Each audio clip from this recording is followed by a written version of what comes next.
Good afternoon, guys, and I am here at the Chinnor and Princes Risborough Railway with my good friend Andy Freeman. Now, Andy has very kindly invited me down here today, and he's going to show me, and you guys of course, a little bit about the railway, including a very special ride on the footplate a little bit later on. But first of all, Andy, I was wondering if you could just tell me what your role on the railway is, and also a little bit of history about the line itself. Yeah, absolutely, Mark. So I've been associated with the railway now for about 3 years. So I'm currently qualified to be a guard, station master, shunter and level crossing keeper. Shunter is the coupling and uncoupling, which you might see my colleagues do a little bit later on. You'll see how heavy and how dirty that can be. The railway is entirely volunteer run, which I think is well worth mentioning, because many of our other heritage railways up and down the country are doing a fantastic job. Many of them also have paid staff. We are completely volunteer run from chairman downwards. It runs from Princes Risborough, where we're sitting right now, up to Chinnor. Originally, back in the Great Western days, it used to run further to a little town called Watlington. That was closed several years ago. And since those days, the M40 motorway has been built, so there's no real possibility of the railway ever being extended as far as Watlington, sadly. We might be able to extend to a village called Aston Rowan, which is just this side of the M40. And we were very lucky as a preservation society, because the railway remained in operation quite a long time, actually into the British Rail days, because of the cement works at Chinnor, which is no longer there. So we were able to sort of take the railway over with quite a bit of track in place, although a lot of work was needed to turn it into a railway that could run passenger services. I believe it originally closed for passenger services in 1957, was it? And then the line continued with the cement works, and there was also a woodyard, I think. Yes. Up to 1989. That's right. Yes, the cement traffic was the main traffic that was into the 80s. But yes. Just showing off here, guys, in case you think I never do any research prior to a trip. Very impressed, actually. Very impressed. Yeah, and the other thing, of course, is that you can probably hear the trains in the background. It's so easy to get to, because Princes Risborough Network Rail Station is actually just behind us here, and also that enables the railway to connect to the rail network, which can be useful when you want to bring other locomotives and rolling stock onto the line. That's right, Mark. Yeah, so we have a physical connection, just a couple of hundred metres near the signal box there, with the main line, Network Rail main line. So that enables us to have visiting locos that are certified to run on the main line to travel to us via that link.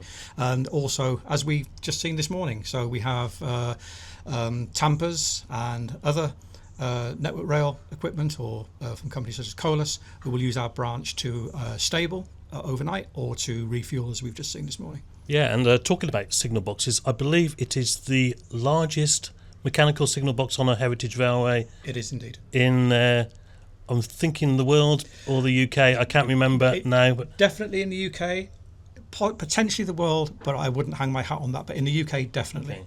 And I think this is, while we're waiting for the train, this is a really good opportunity to go and have a look at it. So, we're going to head down there now, and I'll see you at the signal box. Right then, so Andy, we are at Princes Risborough North Signal Box, and just wondering if you can just tell me and the viewers a little bit of the history about the box, because I know you've been kind of restoring it recently. Is that right? And yes. It looks very impressive. We'll go and have a look inside in a minute. But yeah, so if you can just tell us a little bit about that, Andy. Yeah, so it's currently the largest signal box on any heritage railway in the UK. As you see when we get inside, we use a part of it, we don't use all of it. It was basically a shell and a wreck when we took it over. There's some photographs of that inside, so you'll be able to see the condition that it used to be in and compared to what it is now. And we've still got some other plans for it, and I'll tell you a little bit more about that when we get inside. How many levers have you got in there at the moment? Off the top of my head, I can't remember. We'll count them when we get in. Oh, that'll be good viewing, won't it? Okay, let's go and have a look inside. Quite steep, up these stairs, so...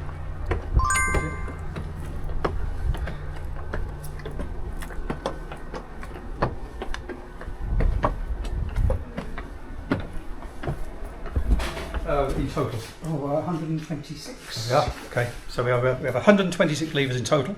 We use this portion here, and I'll show you in a moment why there are actually so many levers in here. So we use this portion, and we don't even use all of the levers here.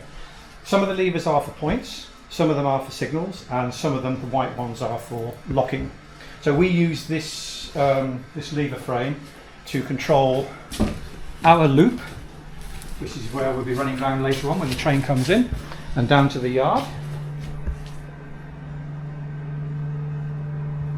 And then if we walk this way, and just be careful, Mark, there's a great big hole there. Okay. No. Well, I don't know. Some of my viewers might disagree with that. So this is the part of the frame that's not currently used. Now back in the day, back in the old Great Western days, so there were several branches off here. If we look at the main line first, so the central tracks there, the main line, the direction that we're looking at the moment, that heads up towards Birmingham Moor Street. The opposite direction, it's London Marylebone. On the right hand side there, a little bit obscured by all of the bushes, is the branch to Aylesbury. That is used, but not today. They've got some work going on.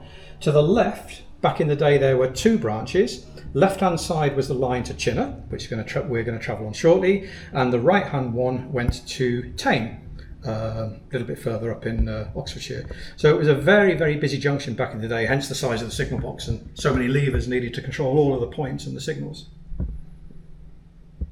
So our plan is to turn this particular part that we're not using into a visitor centre with some simulation. So we'll seal it off from the operational part of the box, and then visitors will be able to come up a new set of stairs, which are going to be, I think, here. Once planning, it's a listed building, obviously. Yes. And it means then that there'll be like a simulation of the track circuitry and how the box used to be used back in the day. Okay, a very layman's question for me. I've been in one or two of these signal boxes before. Yeah. And all the levers they're all kind of colour coded. I'm assuming. That's right. Yes.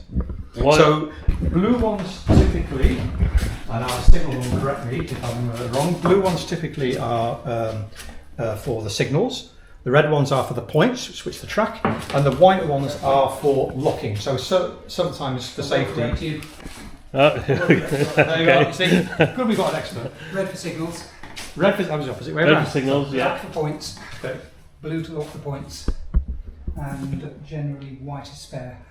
Ah, So now you know exactly why I don't volunteer in the signal box. yeah. Because it would be absolute mayhem. You know what? It's I've been in a couple of these. I've never had a go on it. It seems quite a daunting prospect, and I would imagine there's quite a bit of expertise required, a certain amount of training, and it probably takes a while before you guys are kind of familiar with all the signals. Then it's probably second nature. Yeah, we dare go I through say? a training process. Yeah, it's quite a critical job, isn't it? Probably the most critical on the road, Yes, to be fair. yeah, definitely, and it also, of course, it also comes with a massive amount of responsibility. So it's certainly not something to be taken lightly. And I really appreciate these guys being able to show me around. And there goes the train now. I had a bit of a go on the levers, and I'm not completely sure I knew what I was doing, to be honest. But yeah, just operating them in the right order was a bit of a challenge. But I didn't cause any major derailments, and nobody got into trouble. So I'm calling that a win-win. I then went on to ask Andy about another of the signalman's responsibilities, token exchange. So yeah, on this railway we have a single line working. That means we have just a single track between here and Chinnor, and to make sure that only one train can ever be on the line at any one time, the driver has to carry what's called a token. On some railways it's called a staff. The token is carried on a hoop, so it's easy to be exchanged on the move. And what we're seeing is the signalman is giving the token to the driver of the train. The driver is collecting the token, so he knows he has that token. There's only one, so he knows that only his train is going to be on the main line now between here and Chinnor. He'll surrender that when he gets to Chinnor, and the Chinnor signalman will then reprocess the token to be used on future trains. Right then, Andy, so yeah, that was really interesting looking around that signal box, really. And I tell you what, it amazes me how much responsibility there is there, the safety and all the rest of it, and how many levers there are, and how they have to be pulled exactly the right time and in the right order. That's my layman's impression of it anyway. But yeah, it's really, really interesting. And what we're doing now is we're just waiting for the locomotive to appear, and Andy is going to tell you a little bit about that before it arrives. Yeah, so you might be able to see behind us, if it's in shot, the signal is what we call off. In other words, it's sort of pointing downwards. That means it's clear for the train to come in. Today's loco is called, for the enthusiasts out there, it's an S160. It's an American tender locomotive, quite a large locomotive. Doesn't have a bell on it, as you'll see later, because it was built in America at a time just about the end of the Second World War, and it was built to be used in Europe, which is why some people call them austerity locomotives, because they were quite simple in the way that they were built. Yes, it's an American loco that has never run in America. Well, I thought we were going to get the smaller one today, but I did see on your website there's a smaller steam. Oh, the small Sentinel. So that Sentinel one would probably struggle to pull the 4 coaches that this S160 is going to be pulling today. We had it in steam actually here at Princess Risborough Station last week, giving brake van rides up and down the yard, which was really good. And that's probably what we're going to use the small loco for. Fantastic, and we've got a very special ride for you in a little while, so I'm looking forward to that. Right on cue, guys, here it comes.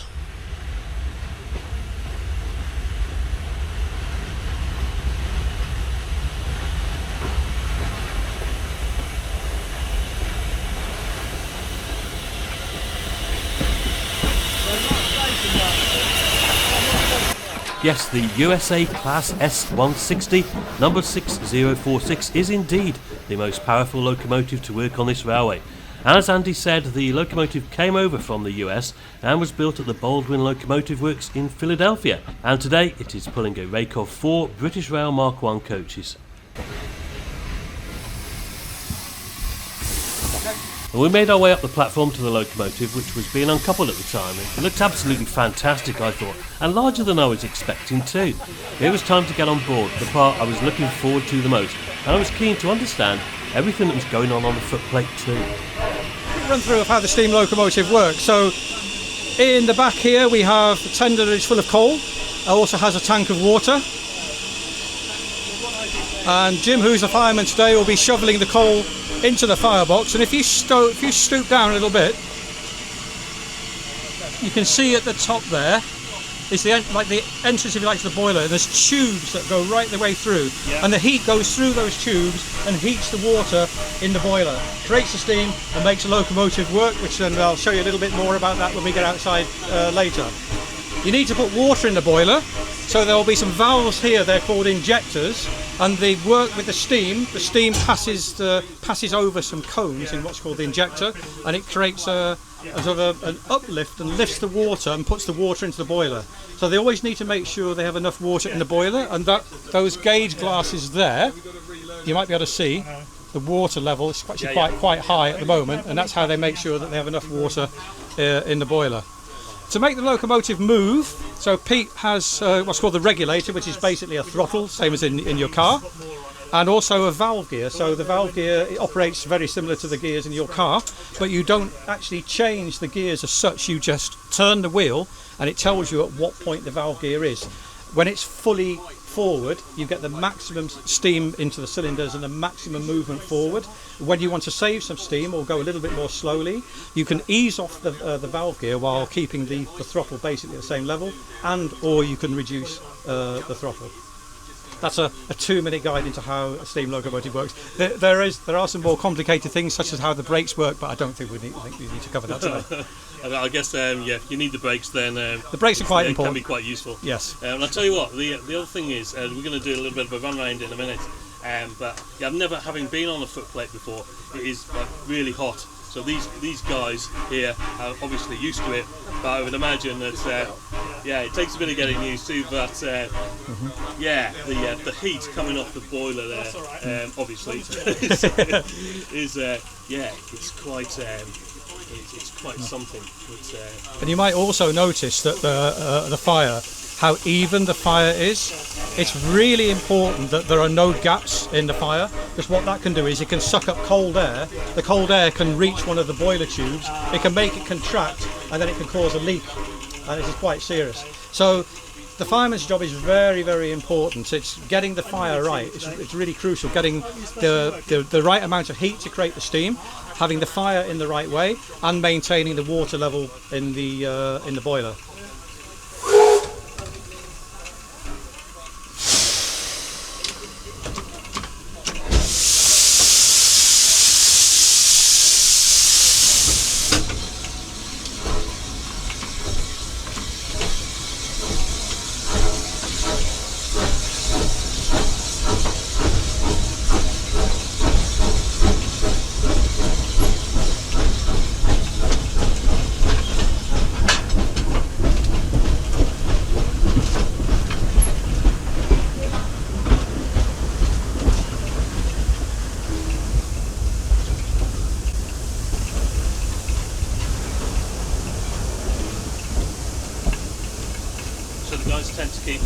attached to the boiler, closed Yes. as much as they can. Typically it's closed, especially if there's ever any possibility of what's called a blowback, where the fire can sort of blow back into the cab. So Denial there. It's all about combustion and how much air we want for burning cleanly, and then how much we want to cool it down. It's all a juggle. it's probably because my history, the reason that I know how the locomotive works, I used to fire on the Leighton Buzzard Narrowgauge Railway many years ago, and we used to have a wood burning loco, and we always had to be very, very careful about what the blowback, as I just explained. Did you mention the brakes, Neil? No. No, it's alright. No, I thought I'd get on. So, He might still be there. and on a typical run down to Chinnor, Yeah. how much coal do you guys get through? Dave, how much coal do you reckon you're getting through on a run to Chinnor? A run. Yeah. No, half a ton. Half a ton each way. Well, no, around 3. Yeah. About half a ton each way we get through on this locomotive. Yeah, and that says to me, you know, it's really interesting, and it's thanks to these volunteers that these heritage railways can run, and they provide a great day out for anybody who wants to come and have a look at them. But it's quite an expensive business as well, I would imagine. Absolutely Certainly is. with coal and fuel generally these days. Yes, Nearly absolutely. £400 a ton. Yeah. There you go, guys. I mean, work it out, and that's why these guys need your support if you're ever able to come down here and show your support, and and keep these places going, because they are a vital part of the country's heritage.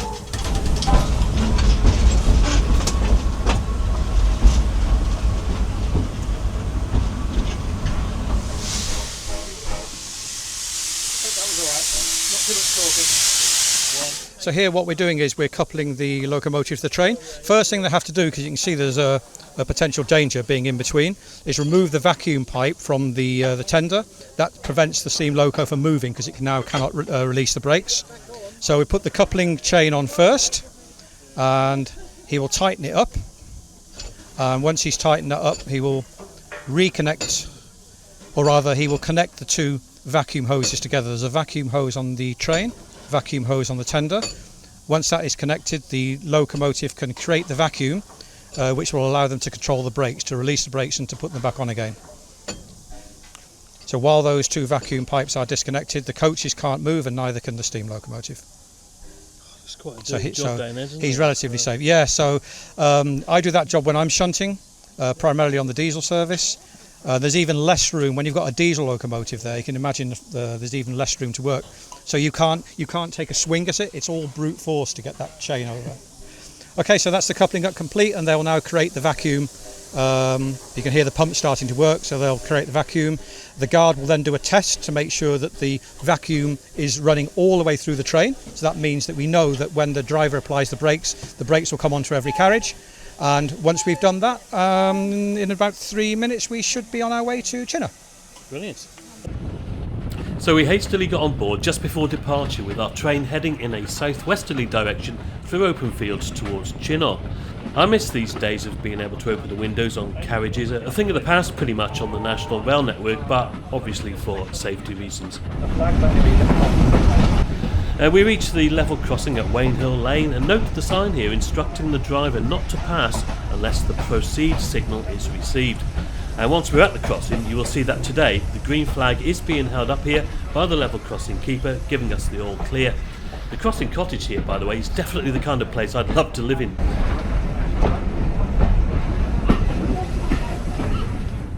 And we continue on towards Chinnor. All single line standard gauge track this between the two station termini, with run round loops at either end.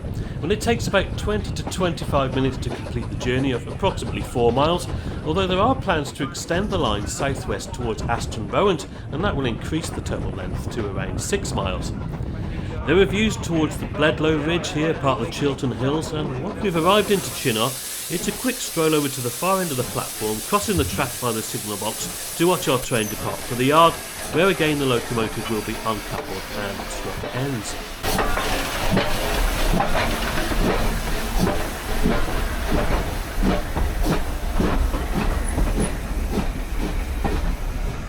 And once it was safe to do so, Andy took me down into the yard where there was plenty to see, including this Class 08 shunter here, D3993 from 1960, and this English Electric Type 3 Class 37227 built in 1964. Just down in the yard talking to Andy, and we're looking at the bubble car.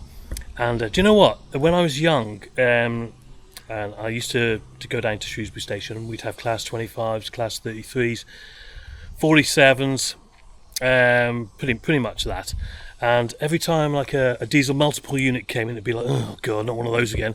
But like over time, I've kind of grown to like them. Now I don't know about you, Andy, but they are kind of a classic in their own right now, in my opinion. And it reminds me of my school trips in North Wales with the old Class 101 DMUs when we all used to run on the train and try to get the front seat so you could see through the driver's cab. And people do that on this one now, and it's only a single carriage. So people love it because of the view you get from it. Yeah. And it is serviceable, and we do run it on our diesel services at weekends in between steam services. So great days. And I was just saying to Andy, just off camera, that I was asking him what he preferred, whether it was steam or diesel. And I'm a little bit torn between the two, but if I had to choose, I would probably say diesel. I know you're slightly different to me on that, but it's just because of what I remember from my youth and some of the great days of like just being on the platform and watching all these diesel, especially diesel locomotives where I was, just coming past, and then just getting a ride on them over to the Welsh coast on maybe a double-headed Class 25s on a Saturday afternoon in the summer over to Barmouth, and the length of the platforms at Barmouth. You can imagine the size of the trains that they used to have there. But you're slightly more on the steam side, aren't you, Andy? A little bit. Ever so slightly. Probably because my dad, he was heavily into steam, and having been brought up in North Wales, we used to travel on the Festiniog Railway all the time. I'm still a life member of the Festiniog Railway Society. So steam and narrow gauge is my sort of main love when it comes to railways, but I still do like the heritage diesels. And we've got a great Class 37 here. We had some brilliant visitors at our diesel gala earlier this year. We had a 45 and a couple of 50s. Oh wow. And we've got 47s as well that visit from time to time. So no, I do like the heritage diesels. Right, so we're in the yard. We're going to move back to the station area now, I think, and we'll just have a little bit of a closer look at that. Well, as you can see, our train had re-entered the platform now, and it was ready for its return up to Princes Risborough. Before that, there was plenty of time for a cup of tea, as Andy told me a little bit about the station buildings here. And this station building is actually quite amazing, I think, because it looks old and original, but it isn't. It was built by the original preservationists back in the day to the original design of the station building back in the Great Western days. So it was built, I think, in the late 60s, I think, but don't quote me on that. But it's not as old as it looks, but they do a very good job of it. Yeah, definitely. Now, this coach here, I think, is a Cambrian 6-compartment second class, built in 1895. And all the information regarding rolling stock and locomotives is on the railway's website, by the way. I'll link to that in the description below. Inside the station building is a small shop full of railway-related items for sale, and the ticket window where you will actually be sold a proper old-fashioned ticket, a souvenir of your time on the railway for sure. As we leave, notice the marquee here, which is a temporary structure at present, but it does provide good protection from the elements if it's raining. And to the right of that is the cafe, which sells hot, cold drinks, sandwiches and hot food, and also, I believe, the most amazing cakes, which I'll definitely have to try next time I'm down there. But I should add that most steam-hauled trains also offer a trolley service on board, and yeah, that was certainly the case today. Right, just pulling out of Chinnor Station. I don't know if you noticed, but it's something that's really struck me actually today is the people, the volunteers, and they're all volunteers, don't forget. They are so friendly, and you really get this kind of feeling that they love what they do. And you've got to love what you do, haven't you, if you're interested in this kind of thing and you want to volunteer. But yeah, I would definitely recommend that if anybody's considering volunteering for the railway, just come on down, because you'll meet a friendly bunch of people, and there's a really good social side to the railway as well. Well then, Andy, so yeah, the question that I've got, which I'm sure is a very common question, I'm sure you get asked it all the time, as do some of your colleagues on the railway. what do I need to do to become an engine driver? How did you start, and have you got any aspirations yourself for that kind of thing? Right. So to become an engine driver on this railway, so the first role, if you like, that everybody starts off in operations is level crossing keeper. That might seem a bit strange sort of starting point, but you need to understand a lot of the operating rules of the railway to be able to open the level crossing gate. And it's a really good sort of starting point. And then after that, it depends on where your interest is. So if you wanted to become a member of the footplate crew in either diesel or steam, you then need to train to be a shunter. So shunting is the coupling and uncoupling, as we saw earlier on today at Risborough, of the trains, and also managing the shunt. It might sound quite easy, but if you've got a yard with several sidings and you need to get a carriage or a loco from one point to another point in the station, you need to figure out what's the most logical route for that to take, and what carriages and wagons can be coupled to each other. Some can be, some can't. Which have got brakes, which haven't, which have got through brakes. It's quite complicated. Yeah, it is. So the shunting stage actually takes quite a long time, and that took me probably a year to get through the shunting stage. And then I was asked about becoming a guard, and I thought, yes, I'd be quite interested to become a guard, because the passing out as a shunter is one of the stages to qualify as a guard. So within about 6 months, I think, after that, I qualified as a guard. So let's say it took 2 years to qualify from the ground upwards, if you like, from nothing to becoming a guard. Well, that's really interesting, because I just kind of assumed that you turn up and it'd be like, I want to be a guard. Have you got any guards vacancies? Or I want to be an engine driver. Where do I start? And obviously, from what you're saying there, you've really got to pay your dues, really. And in doing that, you need to learn the all aspects. There's the technical aspect, there's a safety aspect as well, I'm sure it's really important. And it's building up that knowledge and experience. You can't just walk in here and sort of do what you want, so to speak. No, you can't. The good thing is we have a really good structure for the training, so you'll know exactly what path you need to follow in terms of training. When you sign on as a volunteer, the first question that you'll be asked is, what would you like to do? Okay. And some people would say, yes, I'd love to become an engine driver. So you're given that path, and you're given a realistic estimate of how long it's going to take. And some people will say, like Carl, who we met earlier, would say that his aspiration was to work the signal box, so he would have been given a slightly different training path to me. But the rules and regulations that we follow are the same as on the main line, by and large. So for my guard assessment, as well as having a practical assessment based on the training I'd been given to being a guard on the train, I also had to pass an exam, which was 120 questions long with a 90% pass rate, which is, at my age, I thought was quite daunting, but yeah, I was able to do it. It's something that you're interested in. You'll put your mind to it and do it, and don't be put off.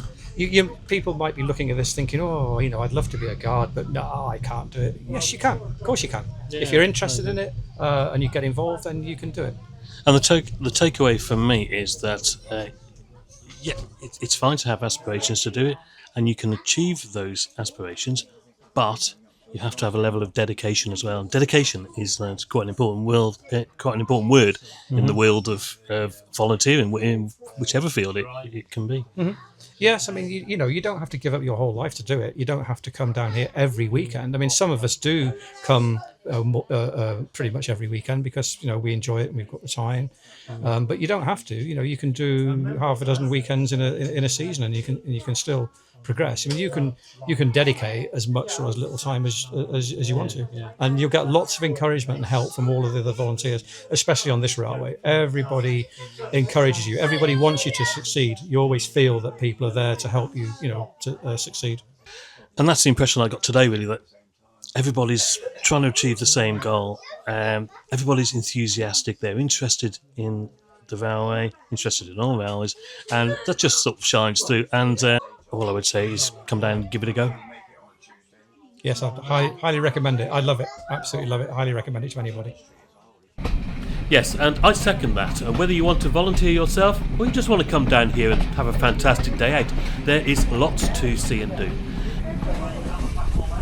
So just coming back into Princes Risborough now, and you get a really good view of the beautifully restored Princes Risborough North Signal Box, sandwiched between our line and the Chiltern main line behind it. And if you are travelling to the railway by train, as I was, the connection here just couldn't be easier. You're either on the same platform or the far platform via a footbridge over the main line. depart at Boston 14:50. Delivery, yeah, have a walk around, so please be back on the train following my departure. Thank you very much, have a good rest of your day.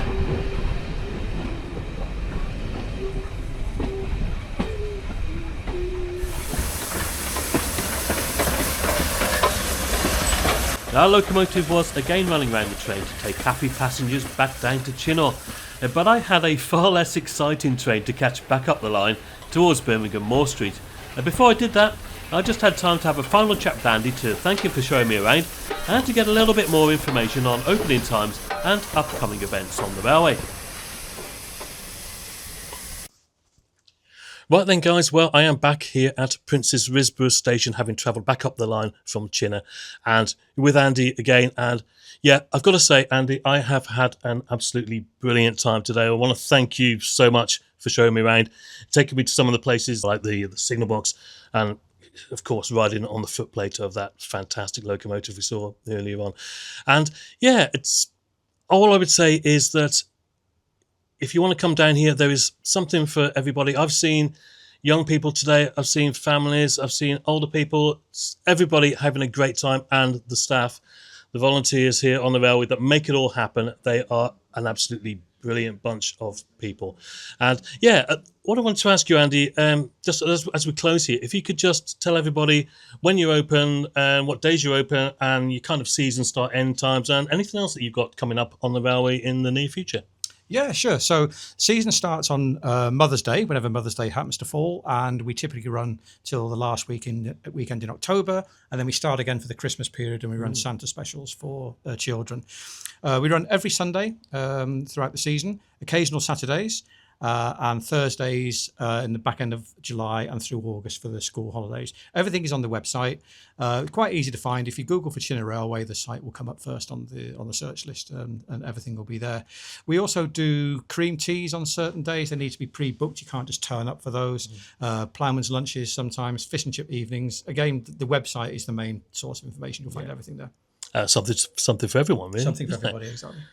All that remains for me to say, guys, is thank you very much for watching. I really appreciate your support as well. I'll catch you on another adventure soon, I'm sure.